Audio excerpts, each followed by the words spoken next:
Hello students, 7वीं class के maths की 1.3 प्रश्नावली को हम पहले भी कर चुके हैं। पहले हमने इसके 4 सवाल किए थे। आइए आज करते हैं 5वां सवाल।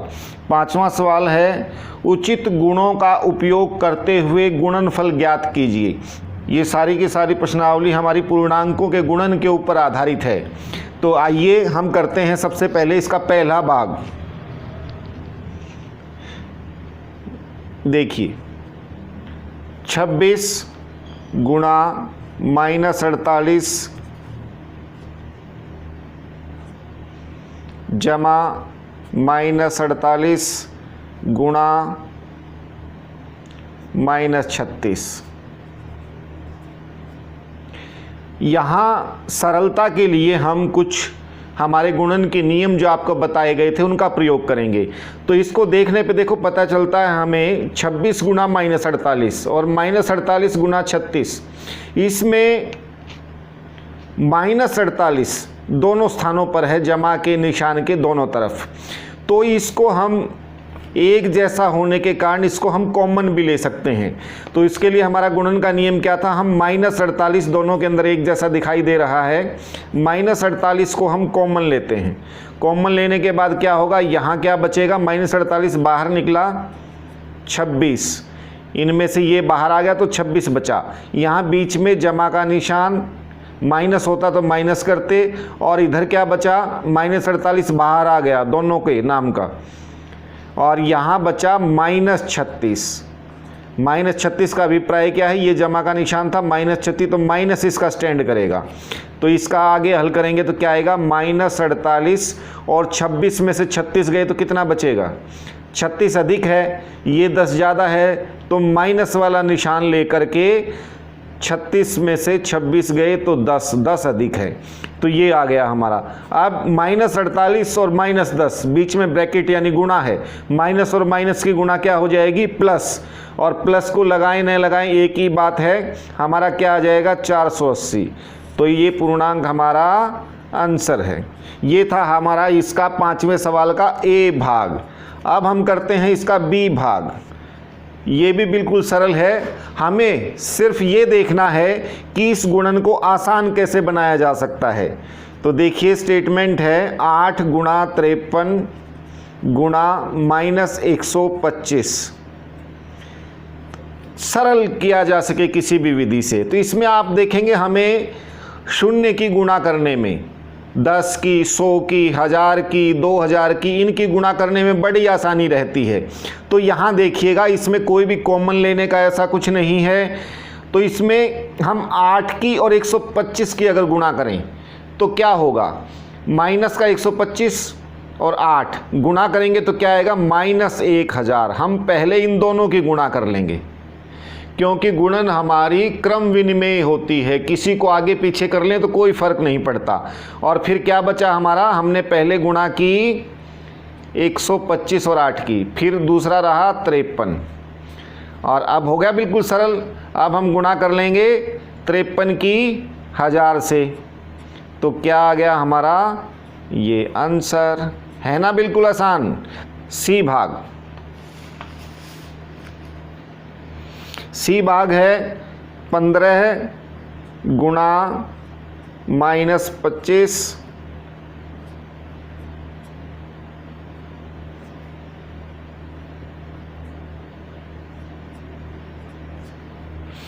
सी भाग है 15 गुणा -25 गुणा -4 गुणा 10। इसमें भी हम उसी प्रकार से देखेंगे कि हमारी गुणन की प्रक्रिया सरलतम कैसे हो, हमारी मल्टीप्लिकेशन बिल्कुल सिंप्लीफाइड हो जाए। सिंप्लीफाइड कैसे हो सकती है, जैसे हमने यहाँ गुणा किया था तो उसको 1000 का देख लिया था, यहाँ भी गुणा करके देखेंगे तो हमारा क्या हो सकता है, देखिए 25 और 4 की गुणा 100 हो जाएगी। फिर इसको कर लेंगे इससे। आइए शुरुआत करते हैं बराबर का निशान लगा करके, 15 को ऐसे का ऐसे रहने देते हैं। 25 की और 4 की गुणा क्या हो जाएगी, ये माइनस ये माइनस, और 2 माइनस की गुणा पिछली प्रश्नावली में हम सीख चुके हैं, प्लस क्या हो जाएगी, प्लस के 100, और प्लस का निशान लगाएं न लगाएं कोई फ़र्क नहीं पड़ता, और गुणा में फिर -10। हम एक स्टेप में एक को हल करने की कोशिश करेंगे ताकि कोई गलती की संभावना न रहे। अब इसको हल करते हैं। 15 गुणा 100 की इससे कर ली तो 1 + 1 माइनस क्या हो जाएगा, -1000। अब क्या हो जाएगा, 15 की -1000 से कर लेंगे तो क्या आ जाएगा, -15,000 and that is our answer. बिल्कुल सिंपल है ना बच्चों। अब करते हैं डी भाग। डी भाग है -41 गुना 102। हम गुणन की प्रक्रिया को सरल करने के लिए -41 ऐसे कैसा रहने देते हैं, 102 को लिख लेंगे 100 + 2 और हमारा गुणा का नियम है, इनको हम ऐसे भी कर सकते हैं, दोनों को इससे गुणा और इससे गुणा ऐसे भी लिखा जा सकता है। ये कैसे हो जाएगा, -41 गुना में 100 जमा -41 गुना 2। अब देखिएगा ये हो गया ना सरल बिल्कुल। -41 की 100 से करेंगे तो कितना हो जाएगा, 4100 और ये -41 की 2 से करेंगे तो -82। तो उत्तर क्या आएगा, ये भी माइनस ये भी minus, 4182। That is our answer. अब हम करते हैं इसका ई भाग। देखिएगा 1.3 प्रश्नावली के 5वें सवाल का ई भाग है 625 गुना में -35 जमा में -625 गुना में 65। और इसमें हम देख रहे हैं यहाँ 625 यहाँ 625। इस प्रकार का एक सवाल हमने पहले भी किया था। अगर एक जैसे पूर्णांक हो तो हम उनको कॉमन ले लेते हैं बाहर। 625 को हमने कॉमन ले लिया तो इधर बचा -35 और इधर हमने जमा का लिया है तो यहाँ माइनस बच गया -1 और 65 की गुना -65। और ये क्या हो गया 625 और इस ब्रैकेट को सोल्व करेंगे तो -35 और -65 क्या हो जाएगा, गुणा में -100 और 625 की -100 से गुणा करेंगे तो क्या आ जाएगा, इसके आगे 2 शून्य लग जाएंगे यानी 62,500 और माइनस का चिन्ह। ये हमारा आंसर। बहुत सिंपल प्रश्नावली, सारे के सारे सवाल। और इसका ऐप सवाल देखेंगे, बिल्कुल छोटा सा सरल सा ऐप सवाल में देखिएगा 7 गुणा में 50 घटा 2। इसमें देखिएगा बिल्कुल सीधा सा है। इसमें देखिए गुणन का बटन नियम, ये 7 एक बार 50 से गुणा एक बार 2 से, तो क्या करेंगे 7 गुणा में 50, बीच में जो चिन्ह है ऐसे कैसा 7 गुणा में 2, तो क्या हो जाएगा ये 7 की 50 से गुणा 350 और 2 की गुणा 7 से 14, यानी 350 में से 14 गए तो क्या बचा हमारा 336। That is our answer. बिल्कुल सिंपल प्रश्नावली, आसान से सवाल। और इसका जी भाग देखिएगा और भी सरल है, -17 गुणा में -29।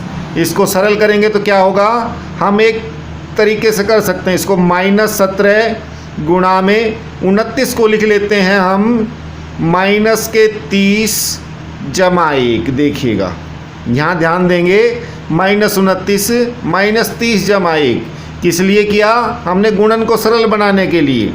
आप क्या करेंगे, गुणन का बटन वाला नियम, 17 की एक बार इसके साथ गुना, फिर 17 की 1 के साथ गुना, 17 की 30 के साथ क्या होगी, ये माइनस की गुना क्या हो जाएगी प्लस, तो क्या हो जाएगा 510 प्लस, फिर -17 की 1 से करेंगे तो -17, यानी 510 में से 17 घटा देंगे तो हमारा उत्तर आ जाएगा, ये आ गया हमारा 493।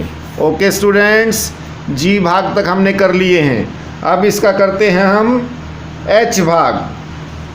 देखिएगा इसका एच भाग भी बहुत सरल है, -57 गुना में -19 + 57।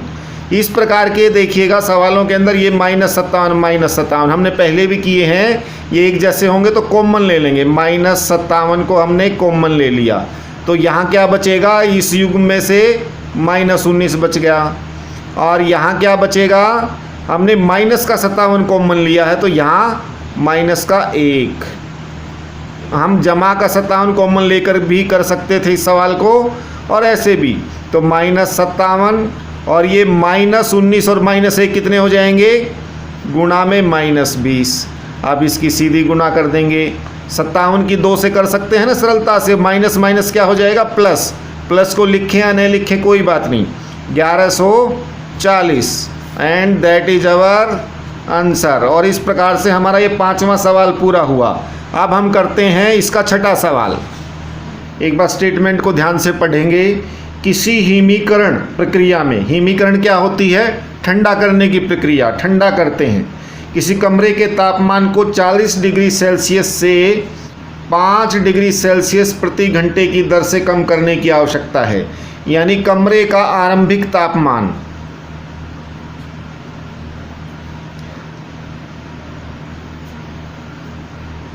शुरुआत में कमरे का तापमान कितना था, 40 डिग्री सेल्सियस। डिग्री सेल्सियस, ये हमारा डिग्री सेल्सियस की इकाई जरूर लिखेंगे। अब इसमें 1 घंटे में तापमान कम होता है 5 डिग्री सेल्सियस प्रति घंटे में, दर से। तापमान कम करने की दर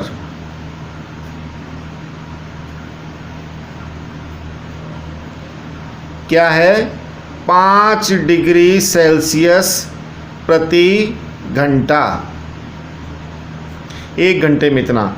और उसको 10 घंटे बाद कमरे का तापमान क्या होगा। 1 घंटे में 5 डिग्री ठंडा होता है, 10 घंटे बाद क्या होगा तापमान, देखिएगा इसको इस प्रकार से लिखेंगे। आरंभिक तापमान 40 डिग्री सेल्सियस, फिर 1 घंटे में कितना होता है, 5 डिग्री सेल्सियस। और कुल कितने घंटे, 10 घंटे बाद, यानी गुणा में 10। 10 घंटे में कितना कम हो जाएगा, गुणा में 10। और कम होगा तो माइनस। इस प्रकार से हम इस सवाल का उत्तर प्राप्त कर सकते हैं। 40 माइनस और 10 की और 5 की गुणा 50। 40 में से 50 घटाएंगे तो कितना आएगा, 50। माइनस का जो है हमारा पूर्णांक ज़्यादा है, तो -10 डिग्री सेल्सियस। ये हमारा आंसर बिल्कुल आसान सा है। किसी भी सवाल को पढ़ना हो तो पहले स्टेटमेंट पे ध्यान देना चाहिए, और स्टेटमेंट समझ में आती है तो गणित पूरा का पूरा समझ में आ जाता है। आइए अगले सवाल पर, इसको ध्यान से पढ़ेंगे। 10 प्रश्नों वाली एक कक्षा टेस्ट में प्रत्येक सही उत्तर के लिए 5 अंक दिए जाते हैं, और प्रत्येक गलत उत्तर के लिए -2 अंक दिए जाते हैं। -2 का मतलब 2 अंक काट लिए जाते हैं। एवं प्रयत्न नहीं किए गए प्रश्नों के लिए 0 दिया जाता है, यानी कोई सवाल हल ही नहीं करेगा तो 0। ठीक है, तो अब इसके 3 विकल्प हैं, यानी एक ही सवाल में 3 सवाल हैं। 1.3 का 7वां सवाल, तो ए भाग देखेंगे ध्यान से। प्रश्न को ध्यान से पढ़ा यानी प्रश्न हल हो गया। मोहन, अब मोहन के बारे में पहला सवाल है। मोहन 4 प्रश्नों के सही उत्तर, और सही के लिए कितने अंक मिलते हैं, 5 अंक। तो इसको 5 से गुणा कर देंगे, उसको कितने मिलने चाहिए, 20। और 6 प्रश्नों के गलत उत्तर देता है, और गलत उत्तर के लिए अंक कटेंगे, -2। माइनस के 2 अंक होते हैं, और 6 के दिए तो गुणा में 6। तो उसके द्वारा प्राप्त अंक कितने हैं, हम इसको हल कर लेंगे। देखेंगे कितना हो जाएगा, 5 के 20 -12। 20 में से 12 गए तो 8 है, बिल्कुल सिंपल। ये ए भाग का उत्तर। अब इसका बी भाग करते हैं। रेशमा के उत्तर चेक करते हैं। रेशमा के 5 उत्तर सही हैं, और 5 उत्तर और 5 ठीक उत्तर के लिए क्या मिलता है, 5 अंक। और 5 उत्तर गलत हैं, 5 उत्तर गलत के लिए -2। और कितने गलत हैं, 5। तो रेशमा के कितने अंक आए, इसको हल करते हैं। 5 और 5 25 -10। 25 में से 10 गए तो कितना उत्तर, 15।